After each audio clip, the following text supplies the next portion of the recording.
Raj Thackeray ED office पहुंच चुके हैं। किसी तरह की अप्रिय घटना ना हो, इसके लिए पूरी तैयारी की गई है। आपको बता दें कि उद्धव ठाकरे भी राज ठाकरे के समर्थन में आए हैं। उन्होंने ये कहा है कि इससे कुछ हासिल होने वाला नहीं है। साथ ही कार्यकर्ता जो हैं उनको भी कहा गया है कि किसी तरह का उत्पात वो ना बचाएं। तियातन एमएनएस के 55 कार्यकर्ताओं को हिरासत में लिया गया है। ईडी के दफ्तर के बाहर सिक्योरिटी टाइट कर दी गई है। 1000 जवानों को तैनात किया गया है। 4 पुलिस थानों में धारा 144 लगा दी गई है। 3 तस्वीरें इस वक्त आपके सामने हम दिखा रहे हैं। राज ठाकरे की पेशी आज है, वो पहुंच चुके हैं दफ्तर। उधर एमएनएस के कार्यकर्ताओं को हिरासत में लिया गया है। सुरक्षा के पुख्ता इंतजाम किए गए हैं। ये तस्वीरें हम आपको मुंबई की दिखा रहे हैं। उर्वशी खोना हमारी सहयोगी हमारे साथ जुड़ रही हैं। उर्वशी, क्या अपडेट है? राज ठाकरे वहां पर पहुंच गए हैं, क्या कुछ चल रहा है?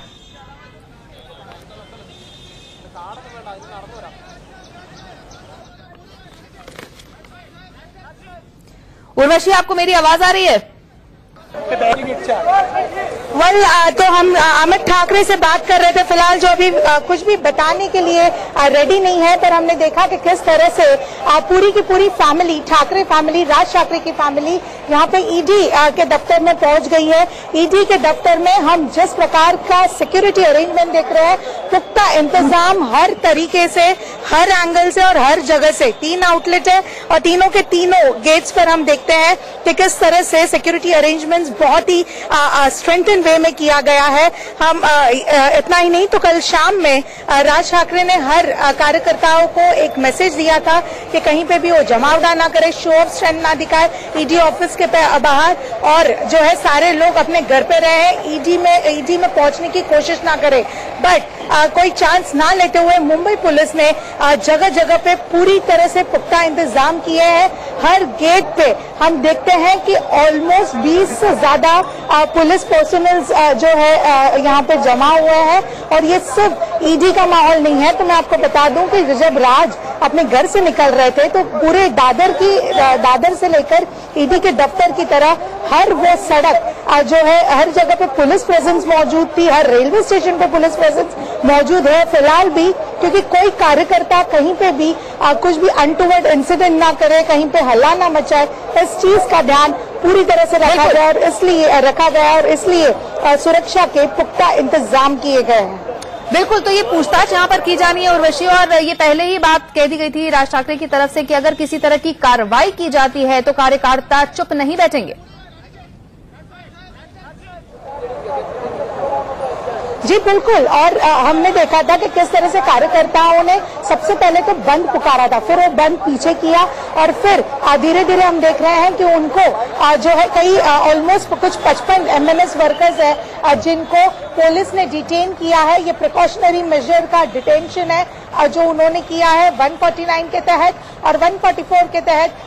हर जगह ईडी के आजू बाजू जो है 144 लगाया गया है, जहाँ पे अनलॉफुल असेंबली कहीं पे भी ना हो, इस चीज का ध्यान रखा जाए। और ये कहा गया है, हम ये भी देखते हैं कि कई एमएनएस वर्कर्स और लीडर्स, इनफैक्ट सीनियर हम देखते हैं, अमय खोपकर, संदीप देशपांडे जो डिटेन भी हुए हैं, उन लोगों ने टी शर्ट पहना है ईडी यट ऐसे बोल के और हिटलर का साइन दिखाते हुए कि किस तरह से एक हिटलर शाही चल रहा है, ये उनको मैसेज देना है। और कई ऐसे लीडर्स, कुल मिलाकर कुछ 55 एमएनएस वर्कर्स को डिटेन कर दिया गया है। बिल्कुल, तो पूरा एहतियात बरता जा रहा है वहां पर। जैसा हमने आपको बताया कि 55 कार्यकर्ताओं को हिरासत में भी लिया गया है। उर्वशी हमारे साथ रही है। विजय जी, ये बात फिर एक बार अगर हम जोड़ के देखें तो जहां सरकार को थोड़ा सा खतरा लगता है, अपने अगेंस्ट कोई भी उठता दिखाई देता है, तो वो समय देखकर, टाइमिंग की हम बात कर रहे हैं, अपनी एजेंसियों को पीछे लगा देती है। क्या इससे एक बार फिर ये बात निकल के आ रही है?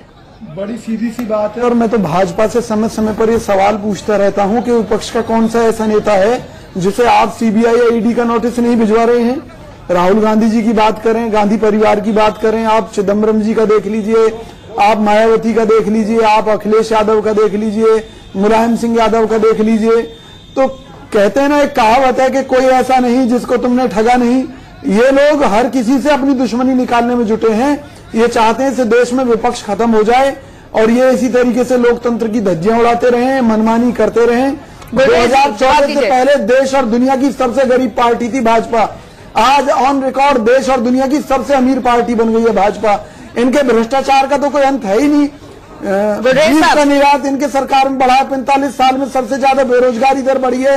लाखों लोग अपनी नौकरी गंवा रहे हैं आर्थिक मंदी के कारण। बड़ा आरोप गुलरेज साहब ये लग रहा है कि जिस तरह से इकोनॉमी की बुरी हालत है, अर्थव्यवस्था का हाल बुरा है, लोग अपनी नौकरियां खो रहे हैं, प्रदूषण का हाल देख लो, पीने का पानी नहीं मिल रहा, लोगों को स्वास्थ्य सेवाएं नहीं मिल रही। चलाना नहीं सहयोगी कुछ कह रही है। जी आंचल।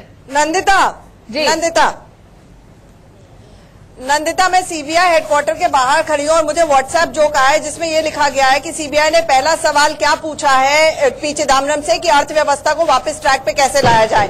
तो ये जोक भले ही हो सकता है, लेकिन रणदीप सिंह सुरजेवाला ने एलिगेशन यही लगाई है कुल मिला के कि ऑटो सेल से लेकर पार्ले जी तक बिक नहीं रहे हैं, जॉब लॉसेस हो रहे हैं, इकोनॉमी का बुरा हाल है, इसीलिए चिदम्बरम को गिरफ्तार किया गया है। लेकिन गुलरेज साहब जिस तरह की बात बोल रहे थे कि देखिए पहले तो डालते नहीं थे जेल में, अब हम जेल में डाल रहे हैं, तो आप सवाल उठा रहे हैं। सवाल जेल में डालने का नहीं था, नेता तो जेल में डलते हैं जब विपक्ष में होते हैं। सवाल इंसाफ का है।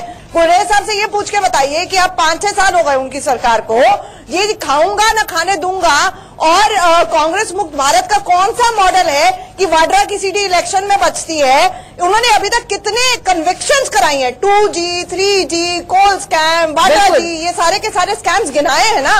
कन्विक्शन कितनी हुई है ये बता दे, इंसाफ जल्दी एक रिएक्शन दे दीजिए इस पे।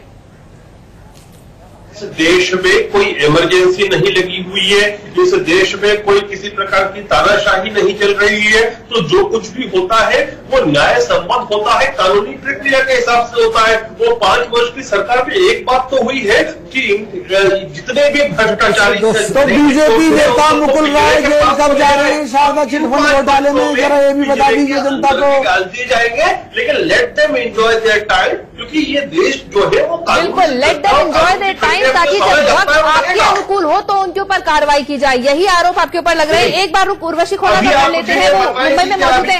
मैं आती हूँ गुलरेज साहब आपके पास। राज ठाकरे वहां पर मौजूद है, ईडी ने आज उनको समन किया था, दफ्तर के बाहर सिक्योरिटी बेहद कड़ी है। उर्वशी कुछ तस्वीरें दिखा रही थी, आप क्या अपडेट है?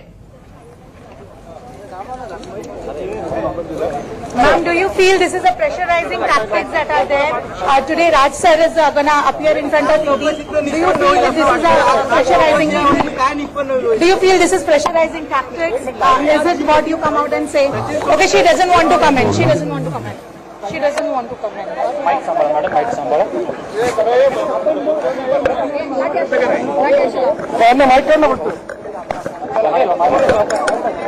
तो आपको बता दें कि यहाँ पर राज ठाकरे पहुंचे हुए हैं और उनसे ईडी की पूछताछ की जा रही है। किसी तरह की अप्रिय घटना ना हो इसके लिए यहाँ पर सुरक्षा चाक चौबंद कर दी गई है। कुछ नेताओं को हिरासत में भी लिया गया है और इसके अलावा आपको बता दें कि कोहिनूर मिल्स का ये पूरा मामला है और हम चर्चा लगातार इन दोनों बड़ी खबरों पे कर रहे हैं। राज ठाकरे के मामले पे कर रहे हैं और साथ ही पी चिदम्बरम के बारे में भी हम लगातार बात कर रहे हैं।